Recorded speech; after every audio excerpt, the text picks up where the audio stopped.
tablespoon and a half of vegetable oil in my pan here, medium flame. I just turned the burner on so you won't hear that sizzle, but I have half of a medium onion sliced thin, and I'm going to go in with five cloves of garlic that I just gave a smash to.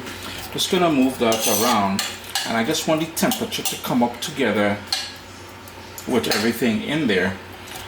And then what we're going to do is, as soon as we start hearing that little sizzle, that's when we're going to turn the heat down to like a medium low, because I don't want the garlic and the onion to burn, especially the garlic. We got to be concerned about that. I'm also going to hit that with some black pepper as well at this point. And once we have that sizzle going and we turn it down to that medium low, we're going to give it about 3 minutes just to soften up and flavor up that oil, make it nice and toasty. And yes, you would have seen this recipe maybe in 2010, 2011 or something, but this is the remnants of the eggplant that I have in the garden, and they've been peeled, they've been chopped up and washed, and you can see it's probably about 3/4 of an inch pieces. And we'll also need some potato, thus the recipe being Baigan and Aloo, which is eggplant, and Aloo being potato. I've showed you all the sort of stew method of doing it about a week or two ago, and now we're doing the curry version. And again, this is fully, yeah, we got that sizzle going, so I'm just going to turn my heat down. This is the curry version of that same recipe, which makes it also vegan, vegetarian, ITAL, all those different areas. You know, all I can enjoy this. Now, one thing mommy would do when she would make this is add salted cod to it, and thus it won't be vegan at that point because you're adding fish to it, but it's a great flavor enhancer. I just wanted to put it out there because some people are going to say, well, Chris, my mommy did it with, or daddy or auntie or whoever it is. Maybe you yourself do it with the salted cod or saltfish. I ain't trying to disrespect anybody and the culture, because that is part of the sort of way we do it as well too. So I just needed to get that set. Alright, so yeah, sizzle for about 3 minutes, and then we'll proceed. You start seeing a little golden edges on everything. So what I'm going to do at this point is add my curry powder, and the full printable recipe will be available at caribbeanpot.com, so don't worry too much about the specifics about the ingredients. Yeah, I'm just going to hit that a stir like so, and I'm going to turn my heat all the way down to low. Before it was like a medium low, I'm going to turn it all the way down to low, because we want to sort of toast. I mean, I'm using the word liberally because there was liquid, which is the oil, so you don't really toast in oil. Usually a dry pan is what you would toast in, but we're using the combination of that oil, you know, the curry powder already sucked up all of that oil, to sort of bloom all of the different spices which makes up a good curry powder. It's been about 3 minutes, and the entire kitchen should have the lovely aroma of something exciting happening. You know, your sense of smell will just be heightened. A green habanero pepper, and the green habanero pepper, because it's not fully mature, won't be incredibly spicy. It will still be spicy, it will still be hot, right?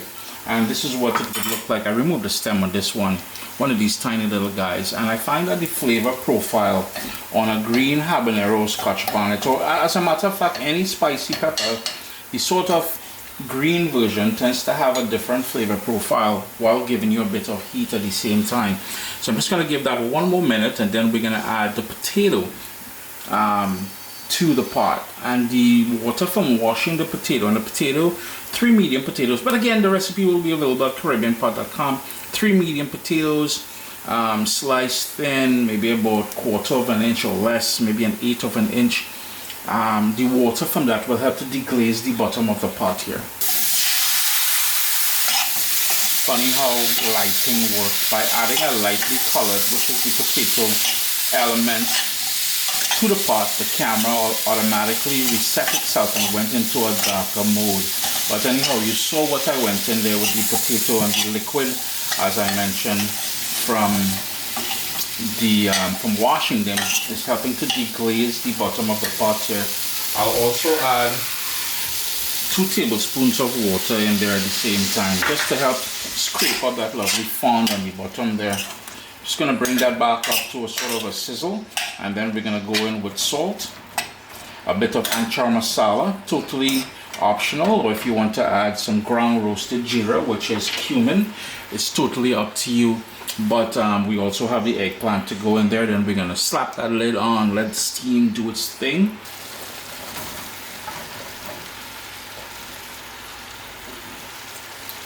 Now it may look like a lot, yeah, but as this cooks, it's gonna sort of reduce down. It's gonna steam. It's gonna start acting up in there. It's gonna heat through, and it's gonna reduce considerably. So don't fret too much at this point. If you find that it's too high and it's overflowing, you can add a bit, and then later on add some more. Add salt, and later on you can adjust that salt to your liking. And the other thing I want to add is a bit of anchor masala, just about a teaspoon or so of anchor masala. A good reason to visit your local Caribbean grocery store, or I believe in some places online you can do it, like Carib Shopper. Purchase it, I guess, online, caribshopper.com, I think it is. But anyhow, what I'm going to do is just put the lid on there, just to let that steam start, because your Uncle Chris make mess. If I go to mix that now, that entire stove will be covered in nonsense, and then later on, the stove dirty as it is, but I ain't trying to boost the fact that it was going to get more dirty if I start playing around in there now. So lid on, steam, liquid, boom, everything's going to start coming together.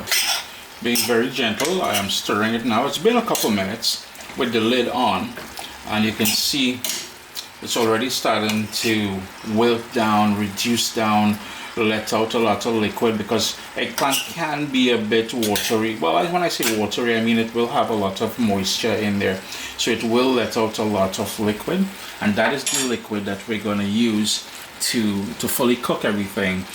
If you wanted to add some coconut cream in here, a tablespoon or two of coconut cream, you can do that. But for now, lid back on, medium low, and continue cooking that. Now, if you wanted a tiny little crease here, just to vent everything, yeah? It's been about 10 minutes.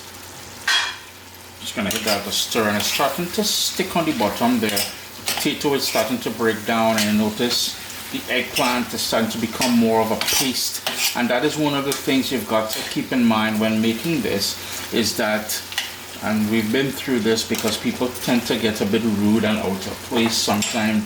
You just need a carpet, pow pow, across the back of the head, because it will not look pretty, and people tend to make these rude comments about food, and I don't understand why. You know, not because you can say something, it means, oh gosh, hush all your mouth, man. But anyhow, what's gonna happen is everything's gonna break down, and the potato is starting to come apart and everything. But what I'm gonna do here is add a bit more water in the middle there, just where it's starting to stick, and that's about a quarter cup of water. Just gonna scrape the bottom a little bit. I just want this to become a sort of a nice combination of the potato and the eggplant. So when adding that bit of liquid, it gives the potato more time to fully cook and the eggplant to break down just a tiny bit more. 25 minutes later, and here we are. At this point, you will taste it for salt and adjust that salt to your own liking. If you wanted to add a bit of shado beni in here, which is culantro or cilantro, either one will work, which is coriander. Cilantro is coriander. Culantro is shado beni. You can finish it up. The potato is nice and cooked, it's nice and tender. What I'm going to do is leave the lid off for about another minute or two before I turn it off, taste it, and adjust the salt. What I like doing, I have these little wee peppers. I'm just going to plop them in there, boom boom, at the end whole, because what I'm going to do is when I'm eating it with my roti and I want that extra kick. Remember, we went in with the not fully mature, the green habanero pepper, so it's not incredibly spicy, but I want that burst of fire, that burst of Caribbean sunshine. So I'm just going to tuck it down into the sort of molten lava of curry goodness there. Let that go for another minute, and when I'm eating with my roti later on, whether it's sada or, yeah, your boy spoiled, mommy came down and I have sada roti and bus up short roti, or paratha, some of you call it paratha, or some people call it oil roti too. When I'm eating, I'm just gonna pow, burst one of them peppers there, and hey, excitement. But anyhow, another minute, tighten it up, and you're done. Sub soldiers, listen, if you enjoy this recipe, I'd really appreciate it if you hit subscribe and click that bell notification thing. If you've made the recipe, take a picture and send it to me, email address down here. I mean, trying to tell people the email address, them butts will take the address and do all kind of thing with it. And tag me on Instagram at Caribbean Pot. I really appreciate you guys, and thanks for being in my kitchen with me today. Irene? Chris here, CaribbeanPot.com. Always a pleasure having you all in the kitchen with me. Vegans, vegetarians, I tell meat-free Monday, meatless Monday, whatever you want to call it. An iconic vegetarian dish out of the Caribbean. Eggplant, potato, baigan, and aloo. Yeah? I really do hope you all get an opportunity to give this one a try. Shut off the stove now.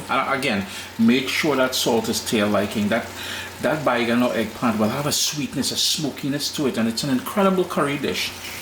If you want the other versions with the salted cod, the stewed version, ones where I have stewed pork in there, one I have with stewed chicken in there, all leftover things, head over to CaribbeanPot.com. Irie?